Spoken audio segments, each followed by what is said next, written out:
მოგესალმებით კიდევ ერთხელ.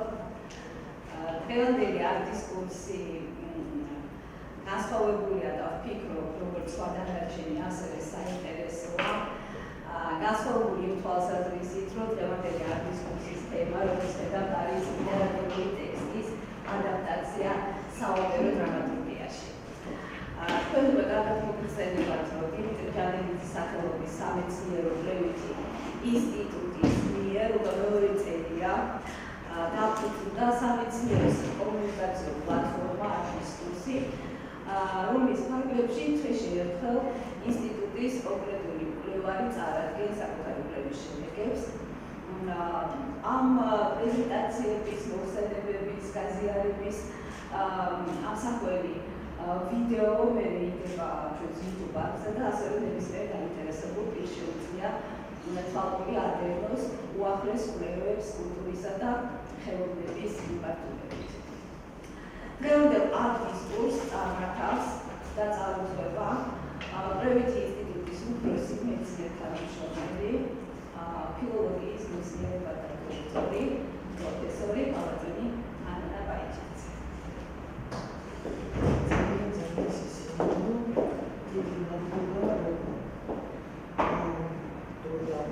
და არის შესაძლებლობა მაქვს წარმოგიდგინოთ ჩემი კვლევის შედეგები მხოლოდ წლევანდელი არამედ ზოგადად ბოლო რამდენიმე წლისა ერთად ჩამოვიდა აქტიურად და პლუს პერსპექტივა სამომავლო კვლევის სახით, რომელიც დაწყებული მაქვს.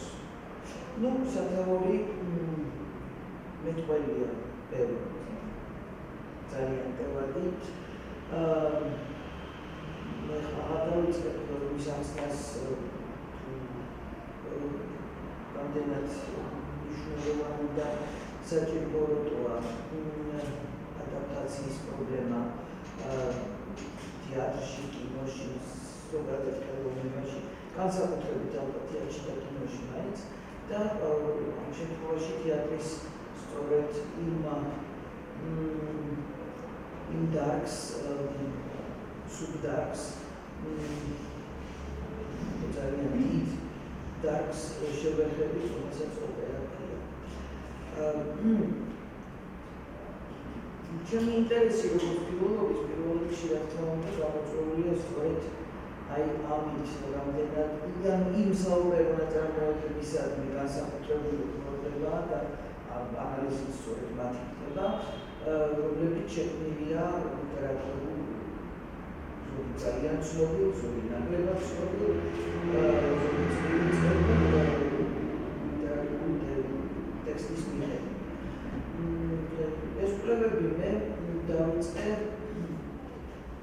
გოეთეს ახალგაზრდა ერების უნებანით, რადგანაც მაინც გერმანისტი ვარ, ალბათ როგორია ავტონომიო და ამბების გაშლა დღეს მუშაობ ფაუსტზე, შარლ-გონოს ფაუსტზე და არგოლოტოს მეფისტოფელეს, რაც დაემჩნევა არტ-კვლევის შემდეგ მეშვიდე კრებულში გამოვა. მანამდე რაც მაქვს კონკრეტულად გამოკვლეული, ეს არის როგორც მოგახსენეთ, ეს არის გოეთეს ახალგაზრდა ერების მიხედვით შექმნილი ჟიულ მასტეს გენიალური ოპერა ვერტერი.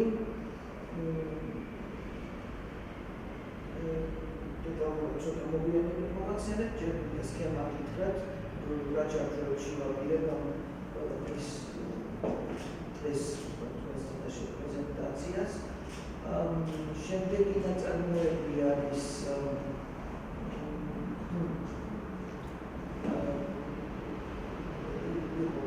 ტოსკა, ვიქტორიის არტუსა და პუჩინის ტოსკა. შემდეგ სოფლის პატიოსნება, სოფლის ღირსება, თარგმანიაში შეიძლება პატიოსნება, ჩვენ ასევე პატიოსები, მაგრამ 90-იანი წლებიდან შემოვიდა ახალი ვარიანტი ღირსება. ორივე სრულია. კავალერია რუსიკანა. ეს არის რა თქმა უნდა იტალიელი, სიცილიელი იტალიელი წერლის დასახელებული გაუწევა. სამით ხოლე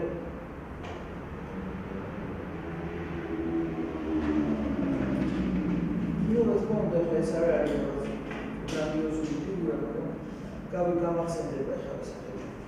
ზოგჯერ ჩემი გვარდასახელი მომწდება ეს ისე.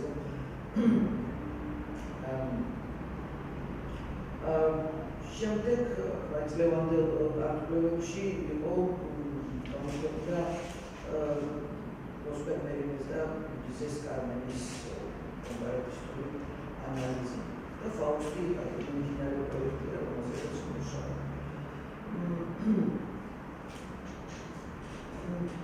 თეატრის და კინოს ადაპტაციების თეორიების მიხედვით თუ ვიმშელებთ, ესეთი თეორიები დღესდღეობით უკვე ბევრია.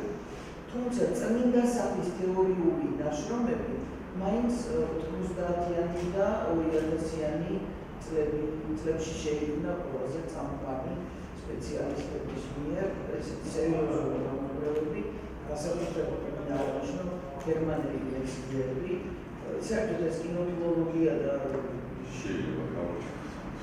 ეს თეატრის ეს ადაპტაციების თეორია თეატრში დამუშავდა და შემუშავდა პირველად გერმანიაში, გერმანელი მეცნიერის კლაუს კანცორის მიერ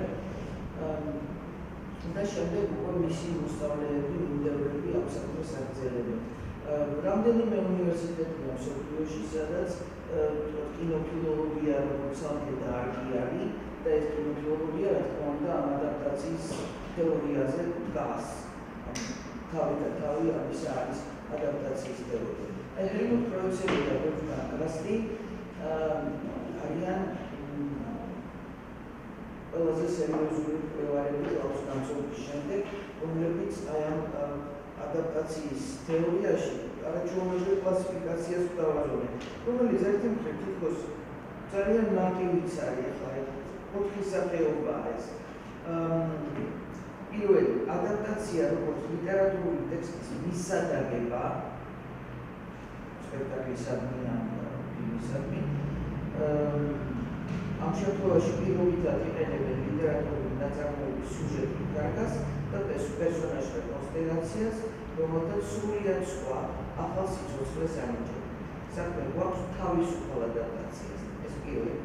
მეორე, ადაპტაცია როგორც ილუსტრაცია, როდესაც სპექტაკლი ან ფილმი ზუსტად მიყვება ლიტერატურულ პირველწყაროს, ამდენად როგორც წესი, ამგვარი სპექტაკლები და ფილმები ნაკლებად მოსწონს მომაყურებელს. მესამე, მაინტერპრეტირებელი ტრანსფორმაცია. ამგვარი ადაპტაციისას არა მხოლოდ შინაარსზე კეთდება აქცენტი, არამედ ფორმაზეც და იქმნება ანალოგიური კინონაწარმოები ან სპექტაკლი, რომელშიც ლიტერატურულმა პირველწყარომ შესაძლოა რადიკალური სახეცვლილება განიცადოს, თუმცა შენარჩუნებული იყოს ორიგინალის ძირითადი კონცეფცია და საზღვარი. და მეოთხე, ადაპტაცია როგორც დოკუმენტაცია, ადაპტაციის ამ ტიპს მიეკუთვნება თეატრალური დადგმების ვიდეო ჩანაწერი. ტელესპექტაკლები. ტელესპექტაკლებში მონტაჟის ტექნიკა რაღაც ცვლილებები კიდე ჭარბდება. ანუ ეს უბრალოდ ჩანაწერი, როგორც მაილუსტრირებული. აი ეს ოთხი სახეობა გვაქვს ზოგადად. საიდანაც ამოვიდა ჯერჯერობით სხვა კლასიფიკაცია ფუნდირებული არ არსებობს. მაგრამ ყველაზე საინტერესო აქედან არის, რა თქმა უნდა, დავეთანხმებით ალბათ მეორე ადაპტაცია, მესამე მაინტერპრეტირებელი ტრანსფორმაცია ადაპტაცია, რომელიც პრაქტიკულად უსაზღვროა და რომელიც გარკვეულწილად რაღაცა სინთეზურ ხასიათს აქვს მას. ანუ რეჟისორი სპექტაკლისა, მათ შორის რა თქმა უნდა საავტორო სპექტაკლისას, ამ შემთხვევაში არის უფრო თავისუფალი თავის მოქმედებაში და ქმნის დამოუკიდებელს არა, მაგრამ არ არის ეს მიჯაჭვული და სიტყვა ძირითადად გაყვეს ყველაფერს ნამდვილ შემთხვევაში იქნება ისე ილუსტრაცია. ამდენად აი დედნისეული თავარი საზრისის ამოყრვა ყველა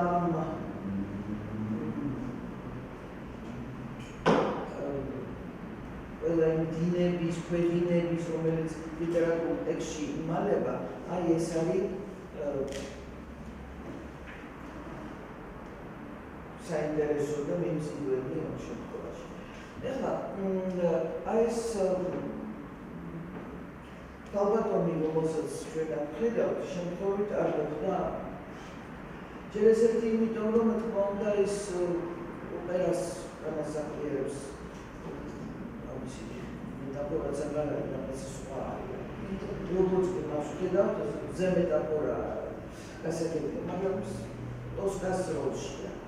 და ეს არის ფრანჩესკა მოძეფირების დადგმა, რომელიც მან პირველად კალასისთვის დადგა, კალასისთვის და პეტერბურგისთვის 1964 წელს კოვენტ-გარდენში.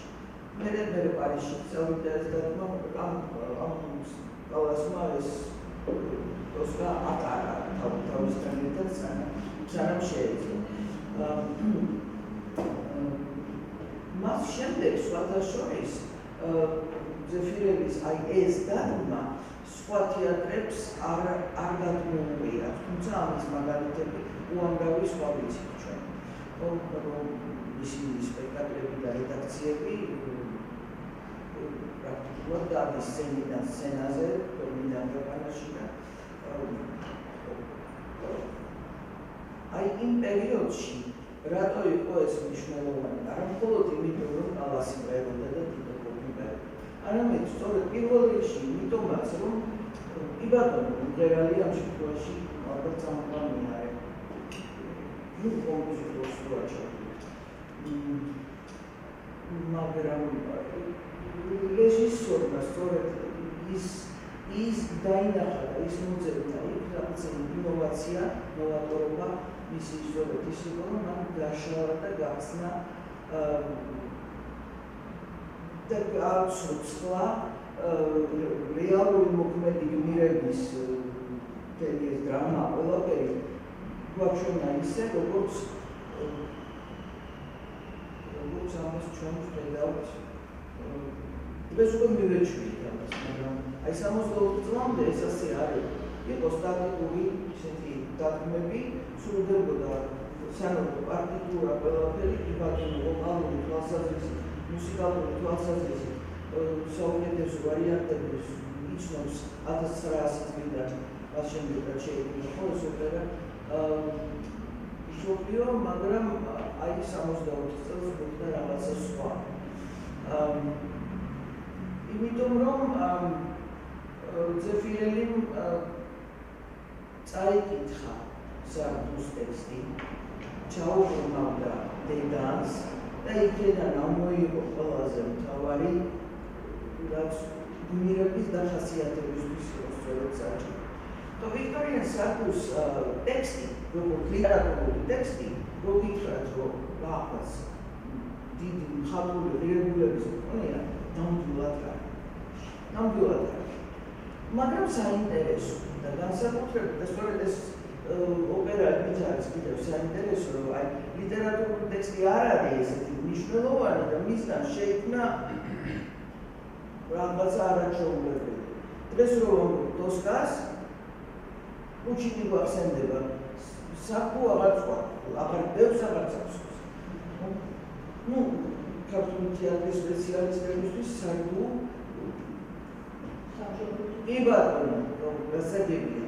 მაგრამ ამის გარდა საკუს კიდევ უამრავი სხვა რამ ჰქონდა გაკეთებული. აი ჩემ კვლევებში მე ვცდილობ ყოველთვის, რომ მწერლის შემოქმედება წარმოვაჩინო, აი ეს კონკრეტული ნაწარმოები ტექსტის ანალიზი მოახდინო და დავაკავშირო ზუსტად იმასთან, რასაც გვთავაზობს საოპერო დრამატურგი და ყოველთვის არის ეს კომპარატისტული ხაზი ყველაფერში. და სარდუს ტექსტში არის 22 მოქმედი მასობრივი იმის გარეშე. 22 მოქმედი პუშინისთან რა ჩვენ ძირითადად სამი ყავს და თუ დამხმარე რასაც მომიშვებიათ რამდენი გამოდის სამი მთავარი სკოლეტა ის კიდევ შარონე ორი ეს რა ქვია დელიკა სამი ანჯელოტი 4 სამი და 4 შვილი მოდი ჯარისკაცი კიდე ექიმაში ზატუსაღში ორ ფრაზას ნახო ზოსკოას და დაწერა ავარადოსის სახე სამდუსთან ჩვენ საერთოდ ისე რა სასხვათაშორისოა რა ხდება აქ მას აქვს არაჩვეულებრივი ეს მუსიკალური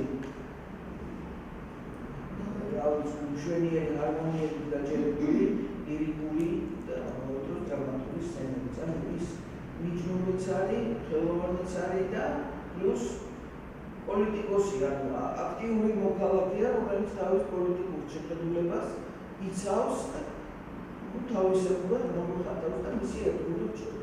ოლონტი, სიცოცხლის პასი. სტარპია. ხო, ძეგლი დახასიათებით საშინელი ვიღაცაა, ხო? მაგრამ აი ამ დემონს ძალიან სხვა მხარეც აქვს, რაც პუჩინის მუსიკაში ჩანს. მე შევეცდები რომ რაში შევს იცავთ.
ლიბრეტოს ავტორებთან ერთად პუჩინი ეს ცნობილია და განსაკუთრებით ამაზეც ესე იგი ყოველ სიტყვას, ყოველ მარცვალს სულ თავზე აღდა და უსწორებდა. არა ეს არ მინდა, ეს მინდა.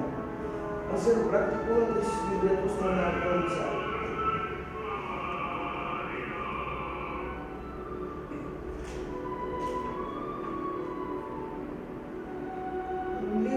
ხაზი მოდის ეს მონაკვეთი, რომელიც ძალიან მნიშვნელოვანია სტარპიას დახასიათებისთვის. იმიტომ რომ არ არის ეს მარტო ბოროტი ზრახობით შეპყრობილი ადამიანი. ადამიანია პირველ რიგში, კი, ასეთია, მაგრამ ვინ არჩევს უნდა მხარეს რომელიც აქვს. მაგრამ საქმე ის არის აი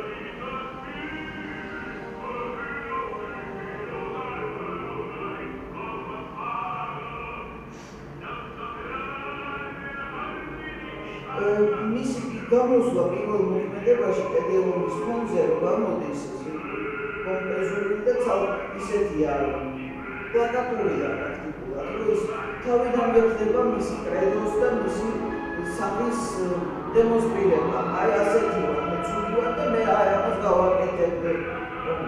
მე თქვენ გიჩვენებთ ზეის.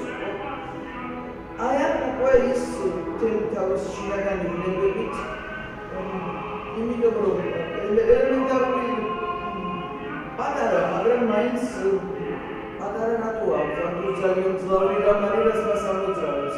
მას ტოსკა უყვარს. თავისებურად, ესეთია ეს კაცი და ამიტომ მისი სიყვარულის გამოვლენებას რაღაც დემონური და ცუდია რა.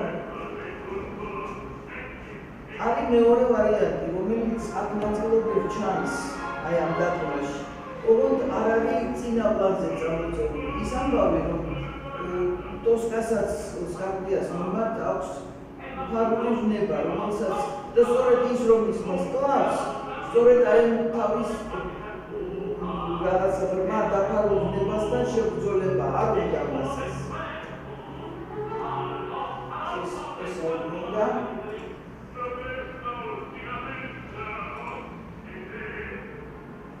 ну აი ეს მაგათი ეს შელაპარაკება ეს საკუთი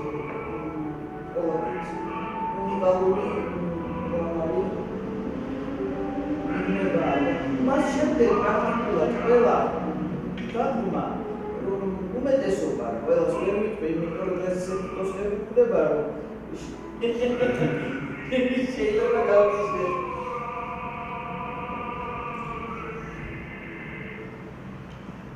და ერთი ზუსტი პოანტო აგვიდა ეს გასადებია მე ერთი ტოსკა გაჩვენოთ რომელიც 2008 წელს საერთოდ პირველად და 8 წელსაც გაიმეორეს ბრეგენცის ფესტივალზე აი ნახეთ აი ესეთი ნაგებობა გაკეთდა სპეციალურად რამდენიმე წელი იყო და ძალიან ბევრი მაყურებელი ყავდა აი ამ დადგმას თვალი და აი ამ თვალის ფონზე ტბის პირაც არის ეს და სკარპიასაც როცა კლავს ტოსკა აი ამ თვალში აკეთებს გვარდება წყალში.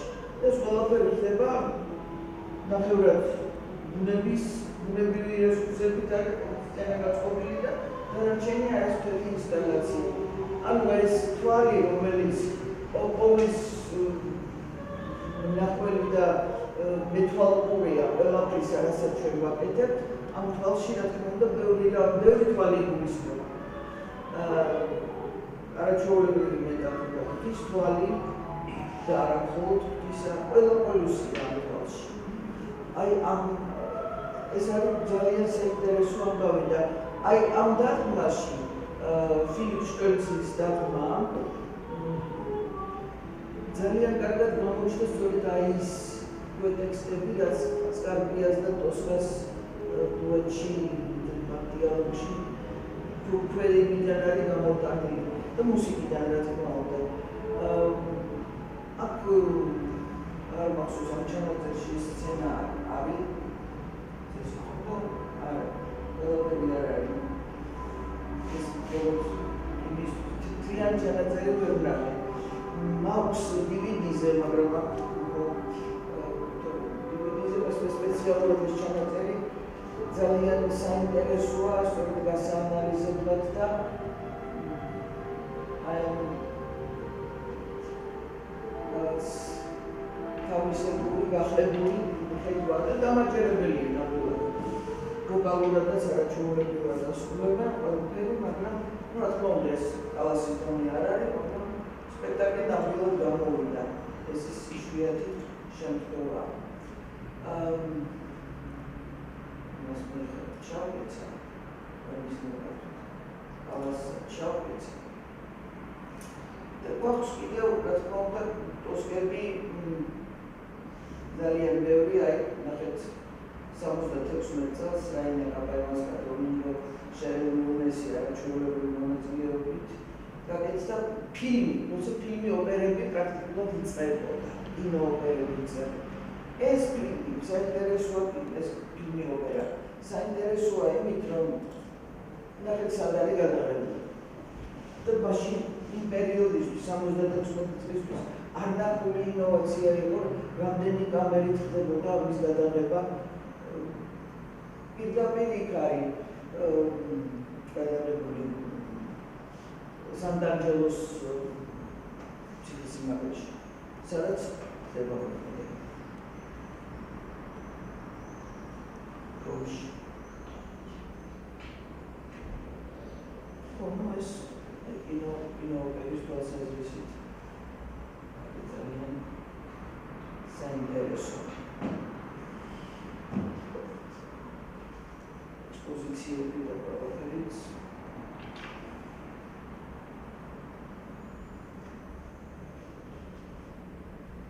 ეს ნაცნობია სრულად.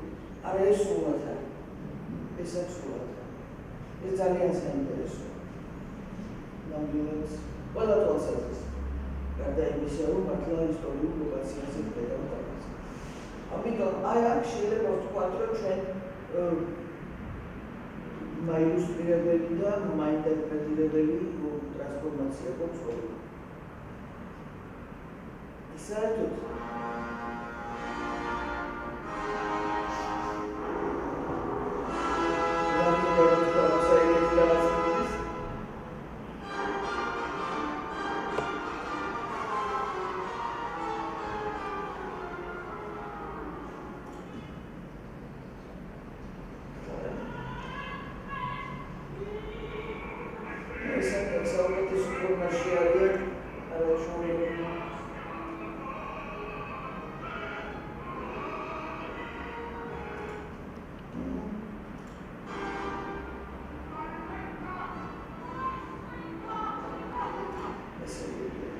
ტრადიციული ვარიანტია. როდესაც ეფირების მერე აღვე, აი ეს არის საინტერესო, აი ეს ყველაფერი მიდის ორიგინალის არქივებზე.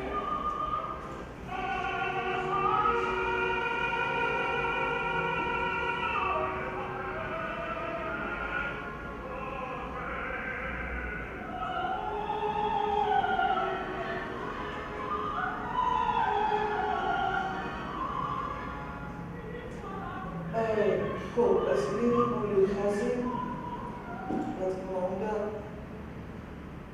მნიშვნელოვანია.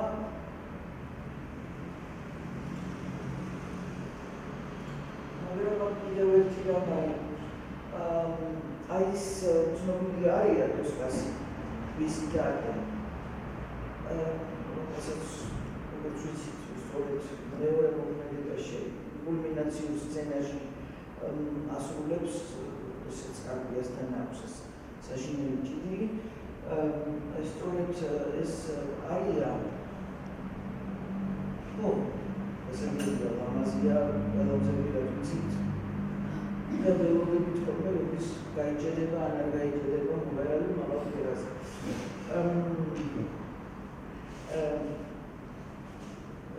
ისთვის არის ეს ჩვეულებრივი არის და არ არის.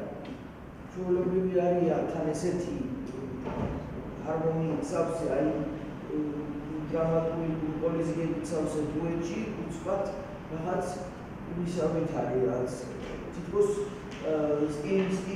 სტილური ამოვარდნა, სტილური რგოება, როგორც ფილოლოგები თქვენ. ეს არის ტოსკას ნამდვილი ბუნება. იმიტომ რომ თუ სარდუს ტექსტს ყურადღებით წავიკითხავთ, რითია აი სარდუს ტექსტი ყველაზე საინტერესო. განსაკუთრებით მათთვის ვინც ოპერა იცის ეს ოპერა. იმით არის საინტერესო, რომ მან დარი პერსონაჟების დახასიათებები სავსე. აკითხვი ლიტერატურული ღირებულება მათ ტექსტს სარდუს ტექსტს დიდად არაფერი არ აქვს, ეს არის საინტერესო როგორც დოკუმენტალური მასალა პერსონაჟების ხასიათების ასახსნელად. და ტოსკაზე ჩვენ ვიგებთ ბევრ სხვაზე ყველაფერს დეტალურად. ტოსკაზე იმას ვიგებთ, რომ ის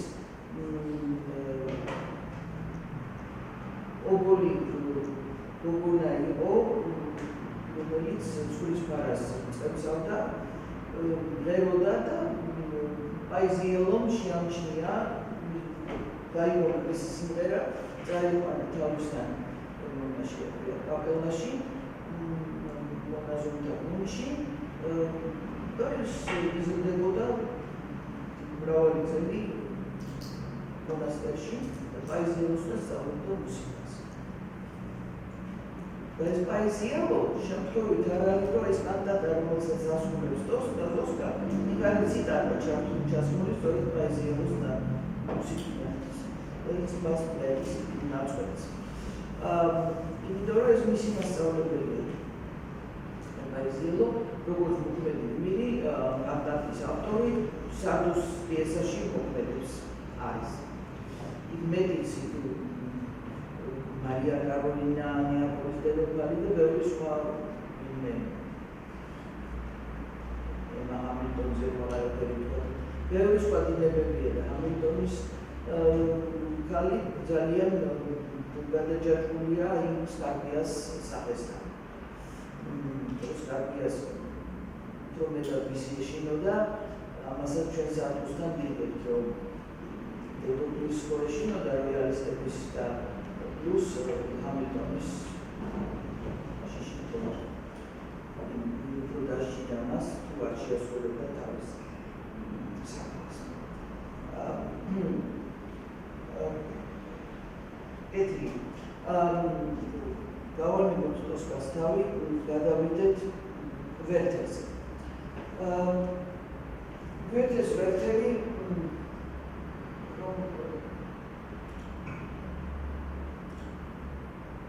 გენიალურია, ამაზე აღარ ვამართოთ, ზავსე თავის თავად მედია აღარ ვამართოთ, ანუ მათ გენიალურობას ისე გამართებს სასწაულად შეიძლება. რაღაცას რაღაცა მოწონს, რაღაცას არ. მე რა ვიგეთ რა შეიძლება რაღაც არ მოწონს, ან არ ვეთანხმ.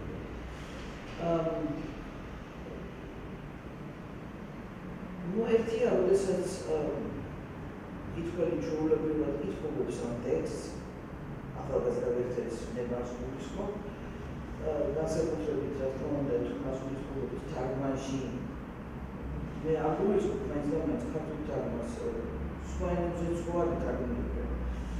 ყველა ქვეყანას თავისი თარგმანები აქვს. თარგმანში რაღაცა მაინც იქნება შეცვლილი რაღაცა სხვანაირად თარგმანი როგორ არის. ზოგი ნაკლებად სუსტია, ასეთი თარგმანებიც არსებობს, ხო? ამიტომ რაღაცა დოზით ორიგინალის ტექსტი მაინც იტარდება. მithumetes, როდესაც ესე ფაქის ტექსტთან გვაქვს საქმე.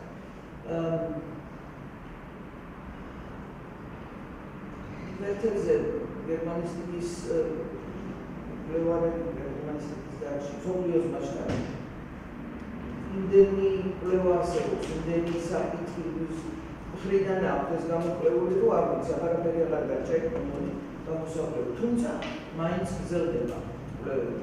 და ალბათ სწორია, იმიტომ რომ ყველა თაობა, ყველა ადამიანი თავისებურად, ახლებურად გულობს ამ ტექსტს. და ტექსტი უნდა წავიკითხოთ. აქ აღარ აქვს მნიშვნელობა იმას მეცნიერული კითხვის არა ესთეთურად ხო როცა კითხულობ ჩვენ ვეცნობთ მას და ეს ტექსტი უნდა შემოვიდეს ჩვენში. აი როგორ შემოვიდა, როგორ ამბობთ, ეს ყველაფერი უნდა თქმა უნდა ინდივიდზე დამოკიდებული. ვერტერში ძალიან მოკლედ რომ შევაჯამოთ, თავარი თემა არის ის, რომ ეს ახალგაზრდა კაცი არის ძალიან სენტიმენტალური, ძალიან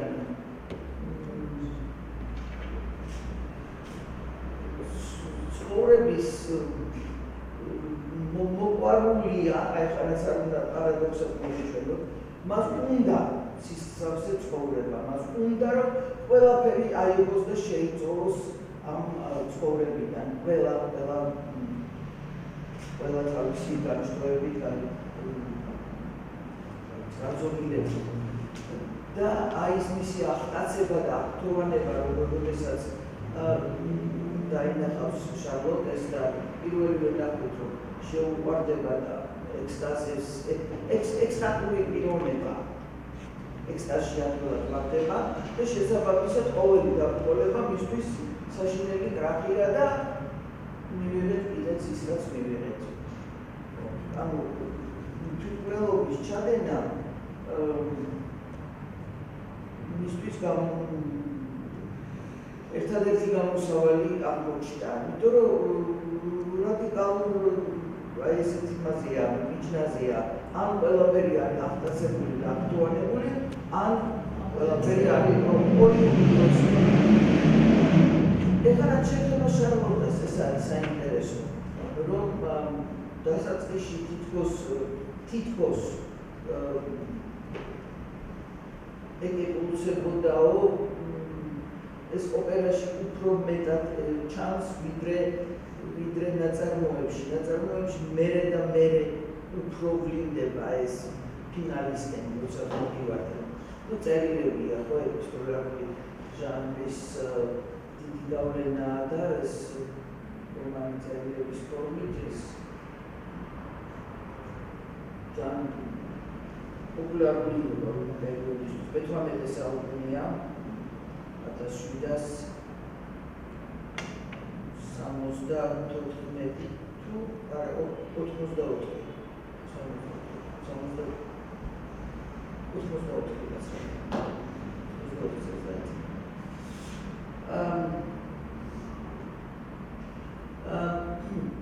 შარლოტეს ფიგურა აქ უფრო საინტერესოა. იგივე ჩანს მასკის ოპერაში. ვერტერები საინტერესო ამბავია სხვადასხვა. დღეს ვისაც არ უნდა გითხოთ ოპერა ვერტერი ყველა იტყვის მასნეა. მაგრამ არსებობს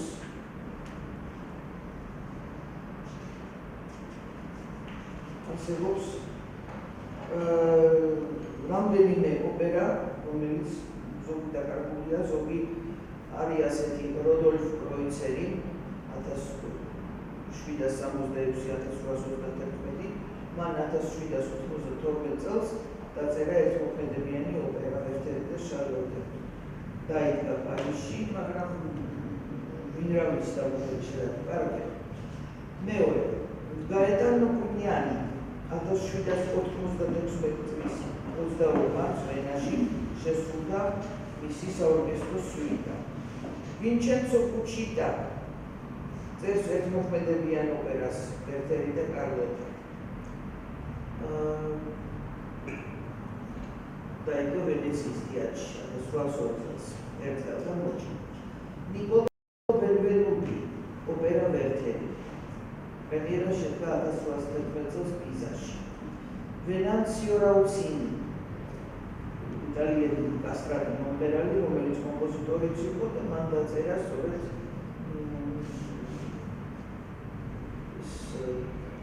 მუსიკა პიესისთვის ვერტერი სპექტაკლისთვის. კარლო ბოჩა დაწერა სამოქმედებიანი ოპერა კარლოტა და ვერტერი.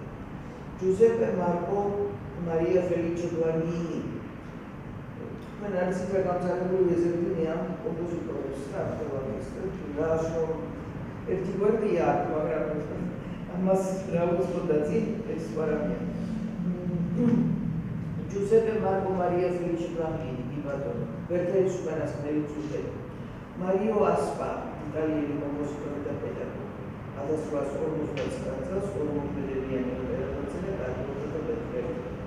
რაფაელე ჯენტილი ტრაგიკული მელოდრამა ვერტერი 1862 პრემიერა შედგა რომში. ალბერტო რანდეგერი 1900 წელს დაწერა ოპერი ვერტერის ჩრდილი. ჰანს იურგენ ფონ ბურზე 1983-84 წლებში წერს ორმოქმედებიან ოპერას ინტერმეცოტი, რომელიც დაიდგა შვეცინგენის სახელმწიფო ოპერაში 1986 წლის აპრილში. 11 და დაგჭა მე-12 მასნე, რომელიც რომელიც არის საქმე ის არის, რომ რატომ არის ეს მასნეს ვერტერი ესეთი რაც სუპერ საინტერესო და მთლიანი, როგორი მთლიანიც არის ეს ტექსტი. მიუხედავად ემოციური აღმასვლებისა და დაღმასვლებისა, ეს ტექსტი ძალიან მთლიანია. იმიტომ რომ ის არის რომ ვიტყვიან throughout composed work, ანუ გამჭოლად შეთქმული მუსიკალური თხზულება. ტექსტია, მუსიკალური ტექსტურა ესეთი. ზუსტად ისეთი, როგორი ტექსტიც დადო გოეთე. იმიტომ რომ მიუხედავად წერილებისა, მიუხედავად თითქოს წვრეტილი თხრობისა, იქ ყველაფერი გამჭოლია. მიუხედავად იმისა, რომ მეორე ნაწილში თხრობელი პირველი მე იცვლება და ვინმე გამომცემელი ლაპარაკობს, გვიყვება ვერტერის ბოლო დღეებზე და ბოლო წუთებზე და ბოლო წერილებსაც ის გამომცემელი გვაცნობს. გამოდაიმართა დრამატიკს. აი ეს მთლიანობა ვერტერის, ამიტომ არის ეს რომანი გენიალური. იმიტომ რომ აი ეს ფოკუსი თითქოს შიგნით კამერა ტრიალებს და ხან აქედან გვიჩვენებს ესეთი ტრეველინგი აქვს გოეთეს ტექსტში. ხან ამ თხრობელის ვერტერს აქედან გვიჩვენებს, შარლოტას მეორე კამერით გვიჩვენებს, დანარჩენებს აქედან და მე ყველაფერს კიდევ სხვა, აი როგორც ის თვალი რომ დავინახეთ რეგენცის ფესტივალზე, ხო, რომელიც ყველაფერს ზედამხედველობს და ყველაფერს ხედავს და ყველაფერს მართავს, ხო? აი ასეთი რა ხდება აქაც.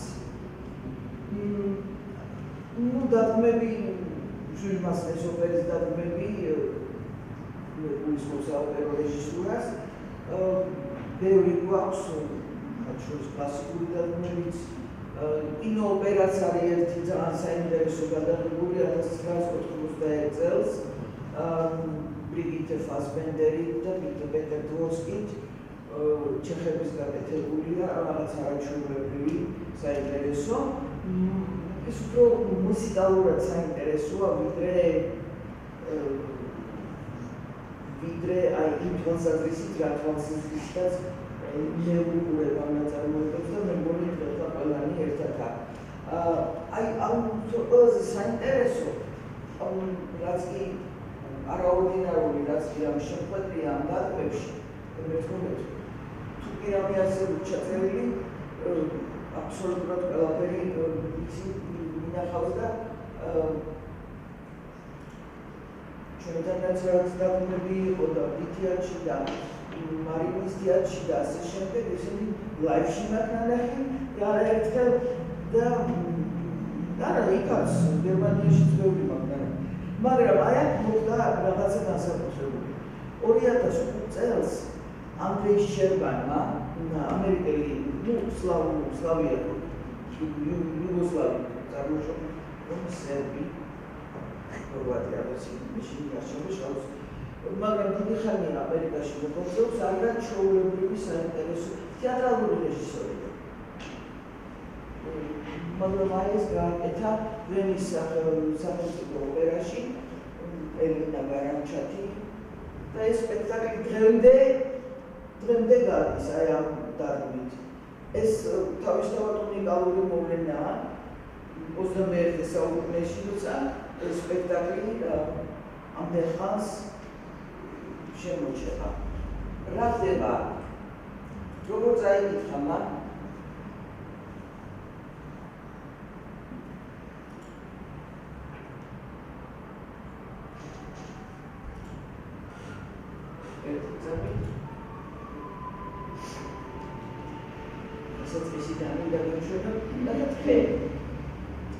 ეს ხე არის ყველაფერი ამის კონცეპტება, ამის ძირას.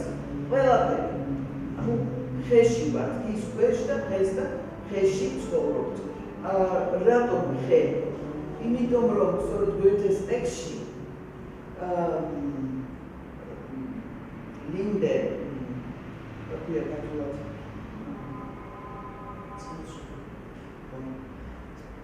ცაცხვრის ხეს აქვს ძალიან მნიშვნელოვანი ფუნქცია. წერილებში, როდესაც ვერთერი თავის მეგობარს წერს აღტაცებულო ჩავედი და აი რა ბუნება და აი ცაცხვრის გზირას და აღტაცებული აღწერა მოდის ამ ცაცხვრის გზირას.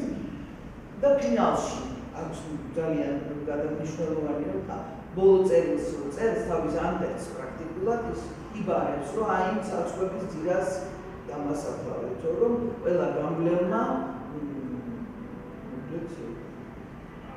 დამინახოს და ჩამიაროს და მომესალმოს. აი ეს ცაცხვი ტექსტიდან მოკიდა ხელი და ამოიღო.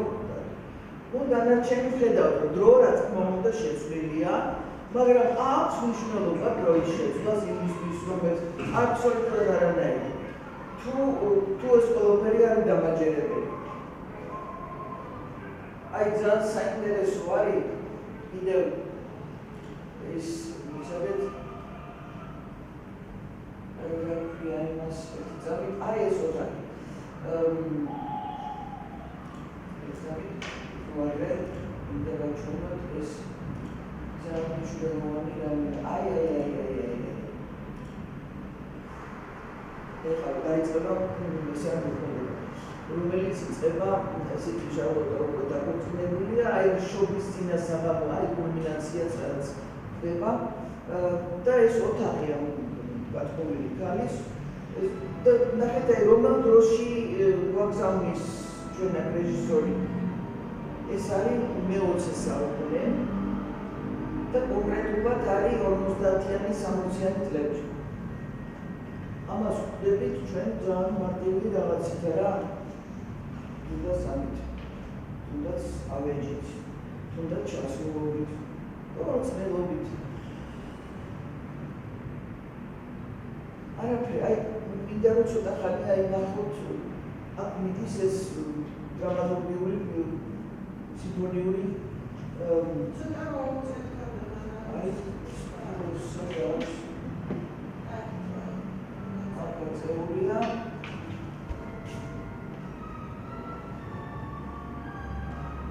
მე სერმიარი კიდე რესურსი ვარ აპოპედიაც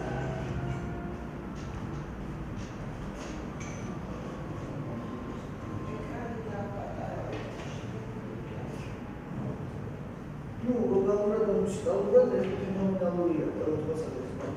ყველაზე მეტად მე აქ აფაქტოვანა აი ამ დაარღვევა და წაკითხვა. აჰა.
როგორც კი ეს ფოტოშოპის ეს ისეთი დეტალია, რომელიც წესით და კანონით რაღაცნაირად შარლოტას, გოეთეს შარლოტას და მასნეს შარლოტას მონებაში წესით არ უნდა ჯდებოდეს, მაგრამ არ გვიშლის ხელს. უბრალოდ მიმოფანტულია ბევრი სხვა ნუანსებით და დეტალებით. ბანკო, რა თქმა უნდა, აქ გაუცილებლად ეგრევე ასოციაცია ჩდება, პარალელი იკვეთება, რა თქმა უნდა, კარმანთან. იმიტომ ეს ცნობილი მკითხაობის სცენა მაინც ოპერის ჟანრში რადგანაც ვარ, პირველ რიგში მას გვახსენდება.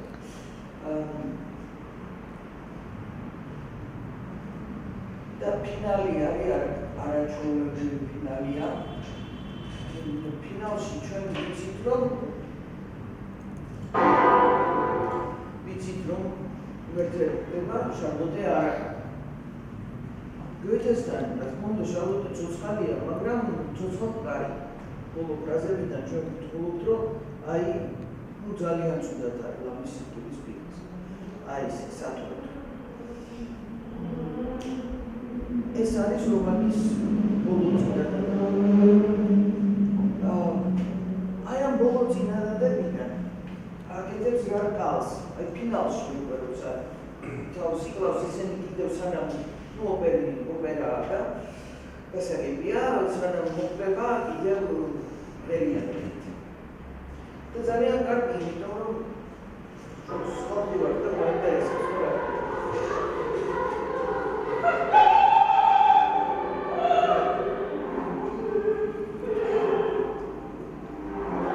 ამ პარტიტურაში აბსოლუტურად არაფერი არ არის შეცვლილი, როგორც არის მიყვება, მაგრამ ვიზუალიზაცია ალბერიმოვის გვარი,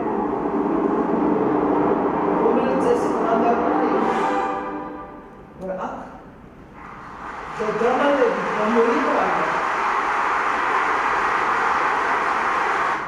გამოიყვანა და ხელიც კრადა წავიდა. ანუ მოიწვიან ცალსახა ალბერის პოზიცია, რომ ის მას არ აპატიებს და რომ შარლოტე შევა მარტო. პატარა დეტალი, მაგრამ ძალიან მნიშვნელოვანი. ძალიან მნიშვნელოვანი. ეს ალბერის სახე საერთოდ ძალიან მკვეთრად გამოაჩინა ამან. აი არასასიმღერო ტექსტია ის, რაც არის, ის ყველგან არის, ყოველთვის ერთნაირად სრულდება, მაგრამ აი ასეთი საშუალებებით. მე მგონი რომ სწორედ ეს უფრო საინტერესოა. ანუ ამ ტექსტის ამოკითხვასთან გვაქვს. ამიტომაც არის ეს უფრო საინტერესო.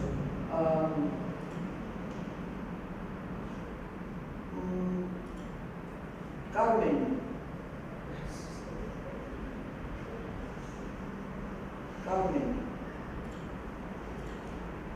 ვიცით ყველა.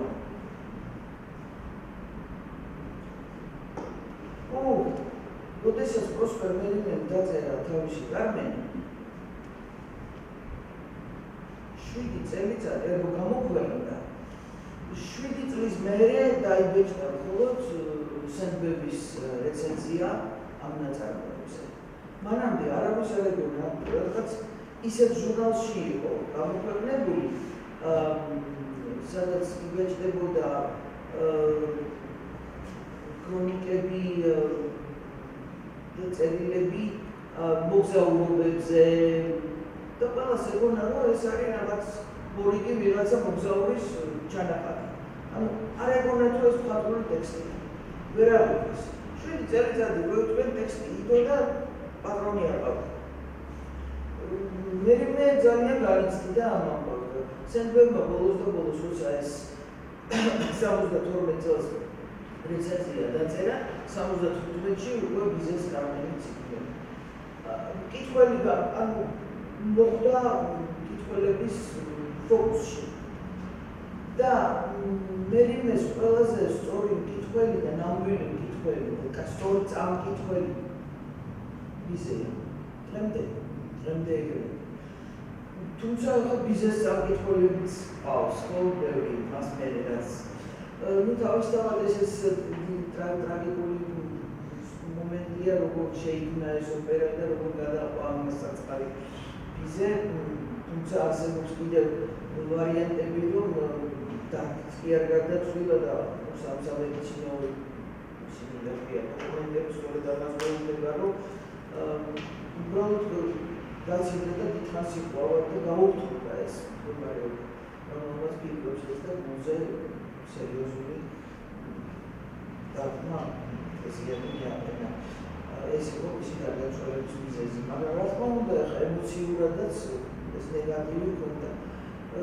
ბიზნეს აქვს ჯამში დაწერილი 36 წელიწად სიცოცხლა, 15 ოპერა, რომელთაგან უმეტესობა ან ერთხელ და ორჯერ დაიდგა და მეტი არა, ზოგი საერთოდ არ დადგმულა.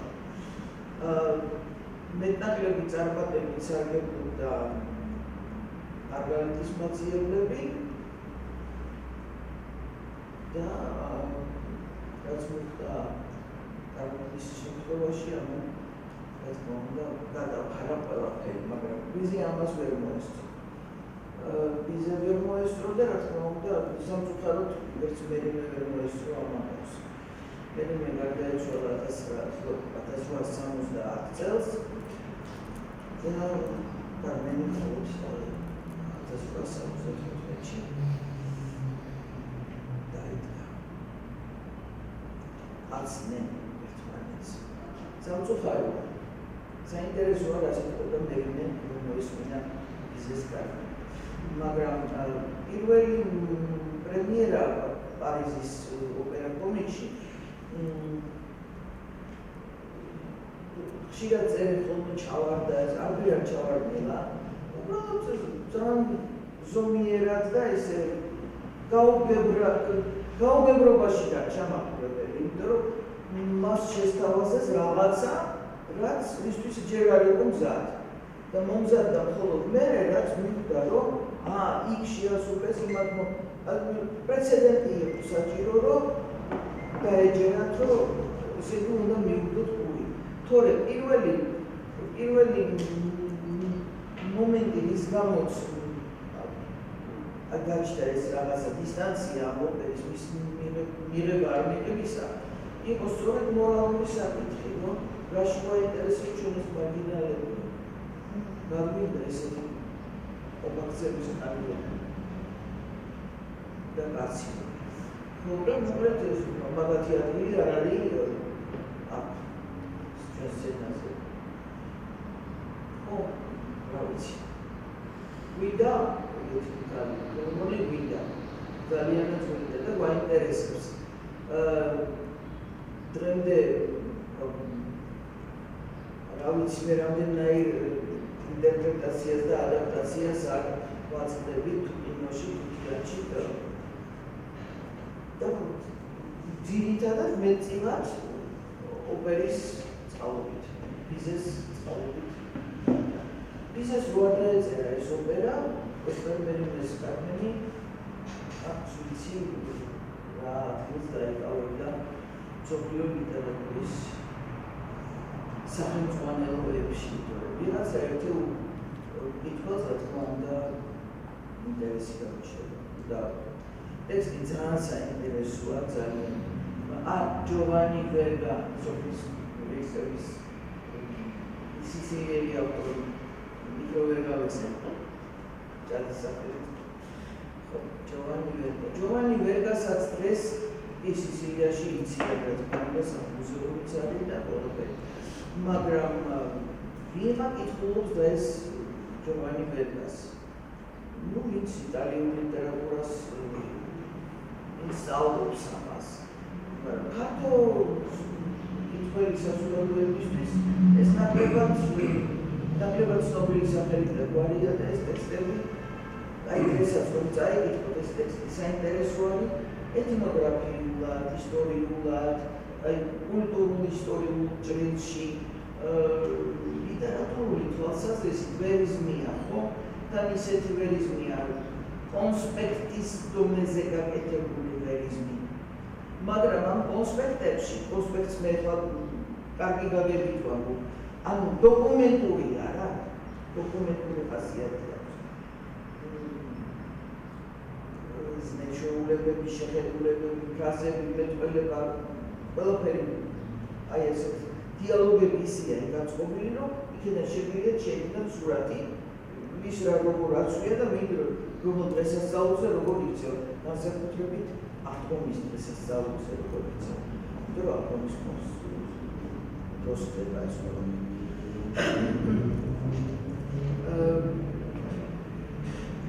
ეს ვისება გვაქვს და კარმეში ვისება ის თემა. ხოზეს ვისების მომენტი უპავს, წირავს, ასე წირება, სუპარული რა თქმა უნდა, თავისთავად და კარმენს თავისი ვისების კოდექსი აქვს. ეს კოდექსები განსხვავებულია, ხოზესთან სხვა არის, ამასთან სხვა არის და რაც შეეხება სოფლის ვისებას რო შევხედოთ, მან საერთოდ მან ყველა მოქმედი მილს ერთნაირი ვისების კოდექსი აქვს. იქ ყველა ამ თვალსაზრისით თანაბარია. ულოლას გამოკლებით, რომელიც მხოლოდ თავისი ბუნებით არის ასეთი მაცნუნებელი ეთნიკალი, რომელიც ჩვეულებრივი ხალხია. კარმენში ჩვენ ორი რადიკალურად მოსწავლებული ვისების კოდექსის მატარებლები გვყავს. და საინტერესო რა არის ვიზაზე რო ვთქვი, რომ მე ეს ტექსტი ძალიან საუკეთესო კითხველი და წამკითხველი არის. აი, როდესაც ლიბრეტო წერებოდა, ისეც თავზე ადგა თავის ლიბრეტისტებს, ძალიან კარგი ლიბრეტისტებს, მაგრამ მათ ძირითადად ისინი იყვნენ გაწაფულები ოფენბახის ოპერეტებზე და უფრო აი კომიკურ ოპერებზე და შეეშინდა მიზეს ესენი რომ დააკვეთეს ლიბრეტისტები. ესენი გეყოლება ოქიან, მაგრამ ეს კანდიდატურები მეიაკის და ჰალევის ესენი მაგრამ ხიარულ რაღაცას დამიწერებოდა. და თავზე დაადგა, მართლა გაუყურებულა ყოველი სიტყვა. მან ოპერაში შემოყვანილი არის არაჩვეულებრივი ხაზი, რომელიც ხოზეს ხაზს ავრცობს. ეს არის მიკაელა. მიკაელა, რომელიც ჩვენ მერიმესთან არ აყვავს.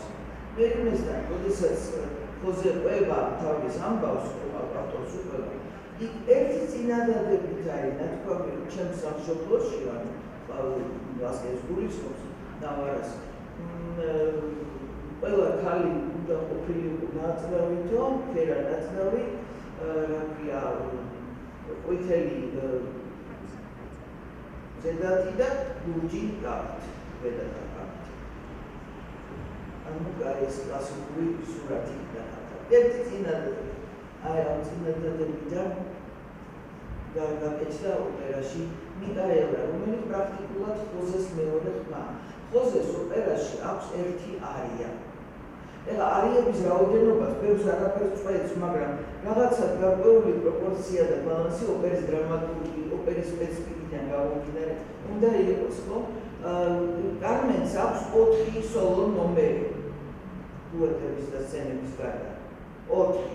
აქედან ერთ-ერთი არის ცნობილი მისი თაობის სცენის არია. პირველი გასალებია ხაბანერა, მერე სეგდილია მოყვება, მესამე გოშური სიმღერა მეორე მოქმედებაში. მერე უკვე მესამე მოქმედების ბოლოს არის ეს ის. ანუ 4 სოლო აქვს. პლუს ის გრანდიოზული დუეტი ფინალში. ეს ორივეს აქვს. ხოზეს აქვს ერთი არია ყვავილით. ის ყვავილიც პროსპერ ვეიმეს ტექსტიდან არის. ყველაფერი არის აი ესე მარგალიტის მძივი როა აწყობთ. ყოველი სიტყვიდან შევიგეთ მივხვდეთ, რომ აი ეს მერინეს აი ეს ადგილია, ეს არის, ყველაფერი მერინედან არის აწყობილი ეს. და მიკაელას ხაზი, სწორედ მიკაელას აქვს ორი არიან. პირველ მოქმედებაში და საერთოდ მიკაელა ჩდება ოპერაში, მანამ სანამ ხოზე გამოჩნდება და ხოზეს ადგეს ის მიკაელა ხოზეს ეძებს და პირველი დუეტიც მიკაელას და ხოზეს აქვს ერთად. ეს ნავარას ხაზი ეს ყველაფერი იქ არის ჩადებული. და მესამე მოქმედებაში კიდევ ცალკე არის მიკაელას არია და დუეტის. მიკაელას მიჰავს ხოზს manis, kemudian itu ais tahu bisa kondisi malas terus. Jose ironevis degradasis sosiali dan morali degradasis minusia. Armenians raczej Armenistan dia tahunan bolunde, polisi. საინტერესო საკამათო არის ორიადორის ფაზი. მისთვის არის ის საჭირო. მისთვის საჭირო ალბათ რომ armenians ისტორიადორი იამბობს ფინალში რომ ლენინესთანაც და აკაც შენაღარდ მარტო ის მიყვარსო. იობითია ეს ყველაფერი. ჩვენ ლენინესთან რო კარგად არის ნაჩვენები, რომ ეს აბსოლუტურად არ არის. მაგას უნდა რომ დაეცნას ხოზეს მას იმიტომ იცის მან იქაც ლენინესთანაც არის ეს პიტყაობა ჩადებული ისნობა და მან იცის რომ ხოზესთან თუ დარჩება აი ეს ფინალი ელოდება და უნდა რომ თვითონაც გადარჩეს და ხოზეს გადაარჩინოს. ამიტომ ყველა ძალას ხმარობს და უბრალოდ ჩაეფაუჭა ამას, ეგება იგეჭვიანო და თავი გამანებოსო, მაგრამ ეს ბელისერა არ გამოვიდა. ეს ტორიადორიც რა არის ადამიანი, რომელიც ობოჭობს იმით, რომ აი მაგარი ბიჭი ვარ, ხო, აი დღეს გავიმარჯვე. ყოველ დღეს სიტყვას ეთამაშება, ხო? იმას უნდა ამ წამს ამ წუთას და არანაირი რაღაცა ესეთ სტაბილურ ადამიანურ ბედნიერებაზე მან ლაპარაკი მისი თვითონაც არ არის. მისი არიაც, ამიტომ ესეთი ხმაურიანი არ ვიყვია. ძალიან ლამაზი, ძალიან პოპულარული ყველაფერი, მაგრამ ესეთი ხმაურიანი და ესეთი საგანგებოდ მაჟორულია, იმიტომ რომ ამით უნდა გადაფაროს თითქოს კომპოზიტორს უნდა რომ გადაფაროს აი ეს დიდი ტკივილი დონება, რომელიც აქვს აი ორივეს ხოზეს და არმენს. არმენს ტკივილი დიდია. უბრალოდ ამას ვიტყვიან თანახმოვანობა და ამობება და კარგად მიდამოყია. ლენინეს ტექსტიდანაც და მე ვამბობდი ჩემს სამომავლო გეგმებზე. ეხლა ამ ეტაპზე მე ფაუსტზე მუშაობდა რადიშ ვიქნები წარმოგიდგენიათ ალბათ. რა გითხრათ აბა დიდი გაგახაროთ. არა, გასახარი მაქვს, იმიტომ რომ რაღაცას მივაგებინდა. საუბრობთ დღეს ნამდვილად ლექციას აღარ წავიკითხავ, ყველანაირი გამოვწვე. მე მინდა ვთქვა უბრალოდ ის, რომ ერთ-ერთი სამომავლო ორი პროექტი მაქვს, ერთი მიმდინარე აქტუალობისთან მოგახსენეთ ფაუსტები. და ფაუსტებს ვამბობ, იმიტომ რომ ორი ოპერა მაქვს. ერთი ფაუსტი, მეორე მეფისტოფელი, თუმცა ეს ფაუსტია, მაგრამ საკაუში ის არის ის მოკლედ გამიშოვა ამის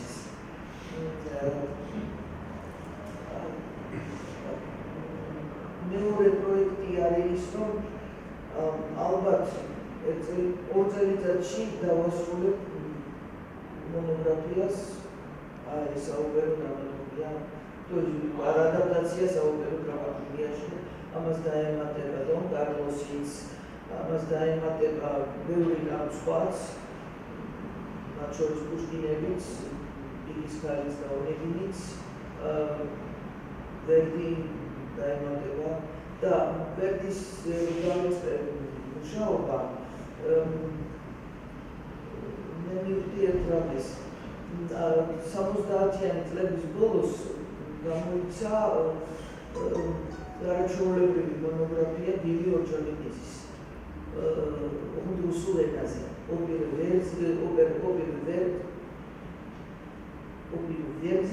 შექსპიროვსკის სიუჟეტი.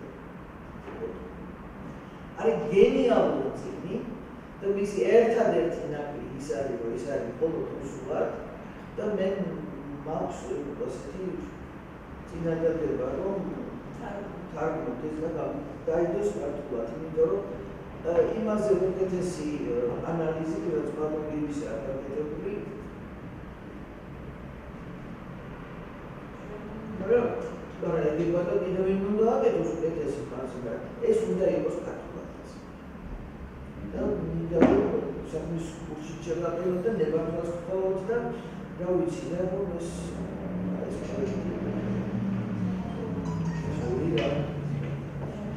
რა ვიცი, ლაპარაკი კიდევ ბევრი შემიძლია, უბრალოდ სინდისიც კარგი საქონელია, ალბათ. შეკითხვები თუ გაქვთ, თქვა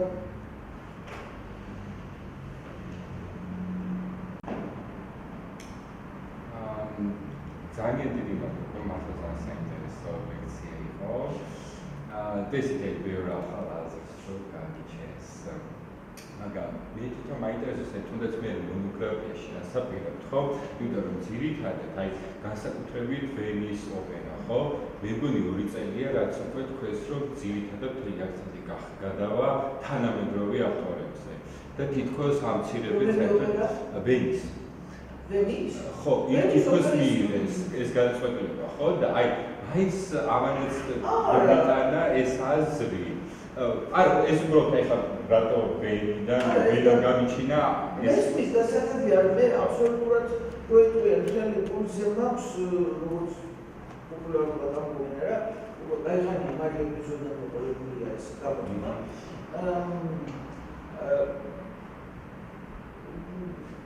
სულ საქმის კურსში ვარ ყოველდღიურად რეპერტუარებში გრაფდება და როგორ იგლა სკალაში ბევრმა სხვაგან გერმანიის საოპერო თეატრებთან ვერდინგენის ოპერის თეატრთან ძალიან საინტერესო სპექტაკლები აქვს, მაგრამ საინტერესო არის ნოვატორული და აი ხო და ზუსტად მაგის ამბობდი, რა იყო ჩემი კითხვა, რომ სულ თანამედროვე ეპოქაში ინტერპრეტაციებს თუ შეეხებით.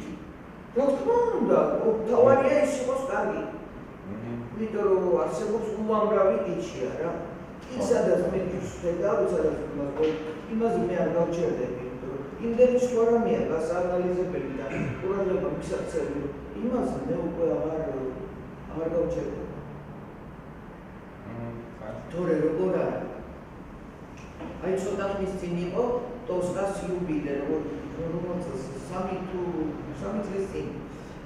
სწორედ ჩემ სტატიას გამოვიდა ჩემი და იმ წელს იყო საიუბილეო. ეს იყო პანდემიის დროს. და გოდინგენის თეატრმა ერთადერთმა მსოფლიოში დადგა სარდუს ტოსკა. სარდუს ტოსკას სხვათა შორის არ იღმება აი პირველი პრემიერების მე. არც არის. სხვა პიესები უფრო პოპულარულია. რა თქმა უნდა, ეს ერთი და მე პუჩინის შემდეგ ეს როგორ დრამატული ნაწარმოები მას არ აქვს. ძალიან უნდა გამიკვირდეს ნამდვილად ეს მივალ თეატრში და ნახავ სარდუს ტოსკას, რომელიც მე რაღაცით დამაინტერესებს. ალბათ არა. მაგრამ თუ დამაინტერესებს რა ჯობია, მაგას აქ ლაშა გვესწრება და აი ლაშა თუ დადგავს ისეთ სარგოს, ლაშა თუ დადგავს ისეთ სარგოს ტოსკას, რომელიც დაგვაყოფილებს მით უმეტეს პუჩინის მერე, მაგრამ თავისთავად ის არის. გამოწვევა საინტერესო რამეა. და აი გეტინგენის თეატრმა რა ფრაგმენტები მაშინ პანდემიის დროს დარდეს, მთლიანი არა. მე მაგაცად მას რაღაცები ერთი ორი რეცენზია დაუწერე რაღაცაზე პანდემიის დროს და დამიმეგობრდნენ იმით. ხო და ვთხოვე რომ მეგება ჩანაწერი თქვენი ტოსკისა არა უჩვენო ხარისხი გვაქვს ცუდიო ესა არაპროფესიონალურად გადაღებული მაგას ვერ შემოგანა. ნუ გასაგებია რომ რატომაც ეხლა ნუ არ უნდათ რაღაც. მაგრამ ის რაც ვნახე მე ეს ფრაგმენტები მუსიკალურად გაწყობილია პუჩინის ჰარმონიებზე და მელოდიებზე, ოღონდ გადაკეთებული, არანჟირებული სრულიად სხვანაირად. ხო და აი დროში ხო ეს დაიწყო ძალიან ადრე 70-იანებში და 80-იანებში განსაკუთრებით ოპერები, კლასიკური ოპერები, რომელთა მოქმედების დროს აქეთ.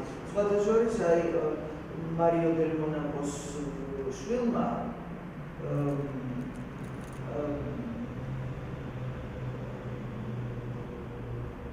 მან აი მაგით დაიწყო კარიერა 90-იან წლებში. 80-იანებში დაიწყო, ტრუბადური და რაღაცეები დადგა, აი West Side Stories სტილში. და 91 წელი იყო, როდესაც ლაიფციგის ოპერაში გერმანია ახალი გაერთიანებულია და მთელი ეს ძალები აქეთ წამოვიდნენ. მე იქ ვიყავი სწორედ მაშინ და ნახე აი მონაკოს ორი სპექტაკლი, ბოჰემა, პუჩინის და ტრუბადური. ხო, გასაგებია განდორი მომენტია. ჯერ ტრუბადურზე მოვდი და ბოჰემა მერე იყო. ეს ტრუბადური რო დაიწყო ლაიფციგის უნივერსიტეტში, ცოტა ესეთი შენობა, დარბაზი არის რაღაც კონვენციონალურ აი საბჭოო კონვენციონალურ სტილში არის ესე გაკეთებული მაკრობათა დარბაზი. და მან პარკერში ბილეთი უშოვნა დიდი სამბი და დაუჭერდა შუაში ვიყავ. სადღაც მეშვიდე მერვე იყო, შუაში. ვერ რომ მიდეს და ისო ვერაგები. ნუ ნემსი არ ჩავარდება ესეთი სიტუაცია. დაიწყო ეს ტრუბადური მოსწავლე ორკესტრი გასაგებია რომ კარგად უკრავს, კარგადაც მღერიან, აიხადა ფარდა და რას ხედავ ეს დარგუშები იქეთებიან მაგნეტების რაღაცა სათამბენები რა და ესეთი ქაღალდში დაგავში კოკაკოლებში და რაღაცა უშპრიცებში გორაობენ და ეს ფერნანდო გამოდის და თავის ბალადას მღერის და ეს მთელი ჯარისკაცების გუნდი რაც უნდა იყოს გასული არიან ეგეთები რა კასტეტებით რაღაცა არის. ნუ მე ვფიქრებს აფიქრები და წავა. მე რამდენიმე ის მქონდა ცდილობა რომ აღგარიყავე არ გამატარის. ნუ გაიმიფიქრე ანტრაქტავდა დაუძლებთ. აი მე უკვე ძალით ვეღარ ამაგდეს იქედა. აი ეგ მოხდა. ვერ მოვწდი. იმას მოუხდა. დამარცხდა. ის აზრჩენა აი ყველაფერში ჩაჯდა, ყველაფერი რაღაცა ეს ილუნად ჩაჯდა, ყველა იყო თავის საერთოდ. აი ხო, ამიტომ არ უნდა ვიჩქარო. ალბათ ეგ ხო ადრე დაიწყო საბათ 60-იან აი გათანამედროვეობა აი 70-იან ფრაგმენტები ნანაში არამთელის ჩანაწერი ის ვერდის არის და ის რადამერსი არის აი ვიეტნამში ამერიკული მერს ოფიცერია ამერიკო რა ის ეს მაშინ არის 60-იან მე გეუბნებით ეს არის ახლა ზუსტად 80-იანებში კი მე მგონი არის 70-იანის დასაწყისი აქეთ არა სად რომელ თემში? აი, ვეღარ მიხსენებ ევროპა, მაგრამ ადრე მაგალითად ფრაგმენტები თლიანად სამწუხაროდ არ მახსოვს. აი, ის არის რა, მაშინ კომპოზიტორის ფილმებში რო ვინახავთ, რადამესი არის დამტრავებული ამერიკელი ჯარისკაცია ვიეტნამიდან. აი, ესეთი გადაწყვეტა. შეიძლება მეტროპოლიტენის დათმობა. შეიძლება. ევროპაში მაშინ ამერიკა. ევროპაში ეს გამორიცხულია აი 70-იანის დასაწყისია ამერიკაში. შეიძლება ისიც არის ამერიკელი ოფიცერი. ამერიკაში ეს დაიწყო. რადამეს. და ის რა ქვია, ფარაონი არის სარდალის. კი, ოღონდ ესეც იქნება რა. ამერიკა დიდია ხო და მეტროპოლიტენი არ იქნება. არ ვიცი რომ არა, იმას თავისი ის აქვს. თავისი პროტესტი. აი ვერ გასარო საუბრობდით. იმას ახსოვსო. რა ვიცი, იმის გარდა სოფლის პატრიოტიზმის გარდა ის ანამანიანი თამაშობდა ბალჩიცა ის კი ბატონო, ლალუპა კი ძუგელი. ძუნგელი ხო? ძუგელი. მაგრამ ის დრამატული სპექტაკლი იყო ეს. კი, ის მაგრამ რაც ამიკითხავს რაღაც გენიალური თორე. სპექტაკლი ხო და სპექტაკლი კი არის. სპექტაკლი ნამდვილად გენიალური იყო, მაგრამ ვერ წაიკითხო ის პიესა. პიესა მოთხრობა. ეგ ორ ვარიანტს წერდა, ჯერ მოთხრობას წერდა და მე აკეთებდა ერთ მოქმედებას. თვითონვე პიესა. თვითონვე ასეთი ბედი აქვს მას, სოფლის პატრიოტიზმი ორივეა. მე ვიცოდი რომ უფრო პროზას წერდა. კი ბატონო, ესე იყო. მაგრამ ის რაც იქმნებოდა, იმას მე აკეთებდა. მე მოთხრობა ვიქცევს ბალჩიც. აი როგორც გამარჯვება, მე თვითონ წერდა პიესას. პიესას აკეთებდა ერთ მოქმედებას. აი ისეთი ნებათა ხელვა და ეს არის რომ სასწაული. ნებათა ხელვა აკუ არის, მაგრამ ის არის. უნდა ამოიღო ეს ნებათა ხელვა და ეს ამოიღო კომპოზიტორი. თვითონ ეხა როგორ წერალი დიდი არაფერი შეარი რა. არა. სპეციალური ის სოფლის ღირსება. მაგრამ ესა ცუდი არ არის და არ ვიცი ზეფირელს აქვს მაგრამ გაკეთებული. ზეფირელის ეს სხვას აქვს. დასაწყის სცენაში ეს ზეფირელისა ის. ლოლას რო უსმენს ესა რა ქვია. კერა და ტურიდოს რო უსმენს მისი ცოლი როცა ლოლას უმღერეს. ცოლი არ იმარიუსმენდა. არა, ეს ტურიდო ლოლას უმღერეს, მაშინ შემოდის ცოლი და უსმენს ეს ცოლი არ არის, საცოლია. საცოლე. სანტუცკო. კავალერია რუსკიტანა. ექსპოზიციაშია ეს. კი და ძალიან მან ალფიოც ხედავს ტურიდოს. აი ეს კაცი მიჩვენებს ამას. ეს არის წამკითხველი. სად არის? აი როგორ იწება.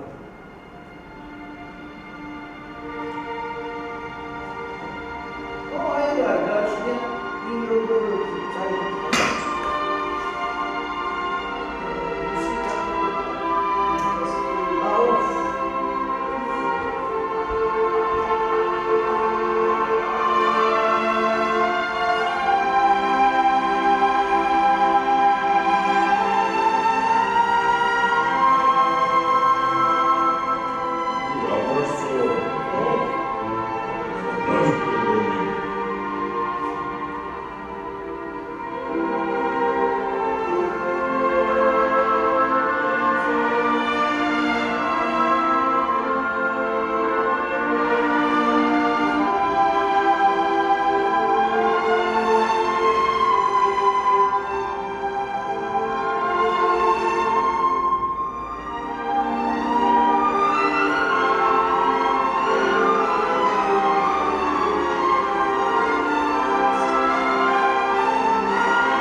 ჩანს რომ მონიკა წინასწარ იცის რაც მოხდება ხო?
უერთურაში მუსიკალური გადაკვეთებია ისე მიდის, რომ ძალიან ზუსტად ჩდება რა. უერთურაში ეს ყველაფერი ნაჩვენები ზუსტად როგორც არის.